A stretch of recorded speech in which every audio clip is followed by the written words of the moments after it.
Assalamualaikum warahmatullahi wabarakatuh. Perkenalkan, nama saya Fikri Ahmad Zulusni. Saya dari Fakultas Teknik, Prodi Teknik Geofisika. NIM saya adalah 25041070110041. Hari ini saya akan menjelaskan tentang kekar atau join. Dan di sini kita akan membagi beberapa bagian mengenai kekar atau join. Yang pertama itu adalah kita akan bagi 4 bagian. Yang pertama adalah apa itu kekar, bagaimana pembentukan dan jenisnya, apa itu ciri-cirinya, dan apa saja kegunaan dari kekar tersebut. Baiklah, yang pertama itu adalah apa itu kekar. Kekar sendiri adalah retakan ataupun rekahan pada batuan yang terjadi tanpa adanya pergerakan-pergerakan yang signifikan pada sisi-sisinya.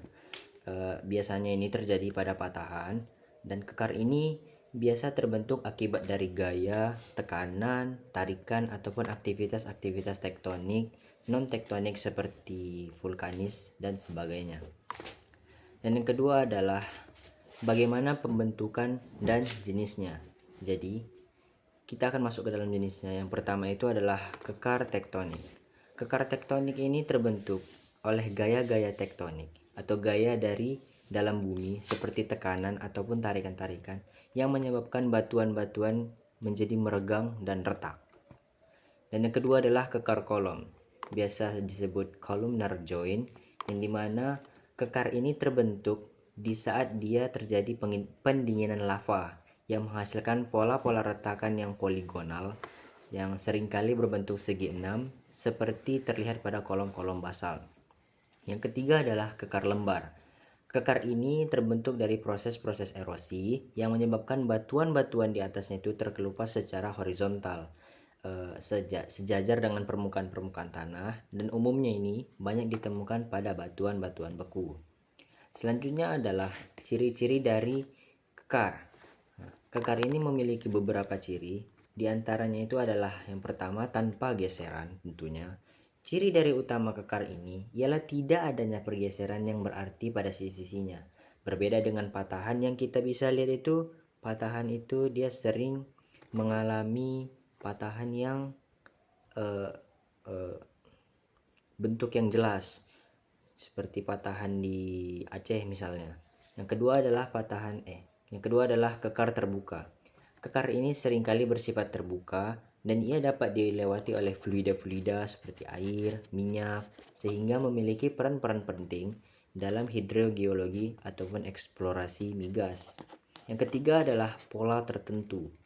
Jadi pola tertentu ini di mana kekar dapat memiliki pola-pola yang beragam tergantung pada proses-proses pembentukannya. Ada dia polanya segi 4, segi 5, segi 6, ataupun pola yang memanjang.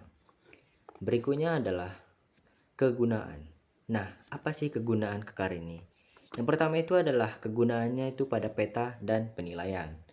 Analisis kekar pada patahan itu biasanya dapat membantu geologis ataupun geofisis untuk memahami sejarah dari deformasi batuan tersebut. Dan yang kedua adalah untuk penentuan sumber daya. Kekar itu dia biasanya dapat menjadi jalur aliran fluida seperti yang saya katakan tadi di awal. Fluida-fluida yang dimaksud itu bisa jadi adalah air, minyak, dan sebagainya. Dan juga tempat terakumulasinya mineral-mineral tertentu. Dan yang ketiga adalah geologi teknik. Nah, di sini memiliki hubungan dengan masalah-masalah geologi teknik seperti stabilitas dari lereng. Biasanya kartu karena dia berada di area patahan, jadi diperlukan untuk menentukan stabilitas dari lereng tersebut. Nah, cukup sekian yang dapat saya sampaikan mengenai kekar. Terima kasih. Wassalamualaikum warahmatullahi wabarakatuh.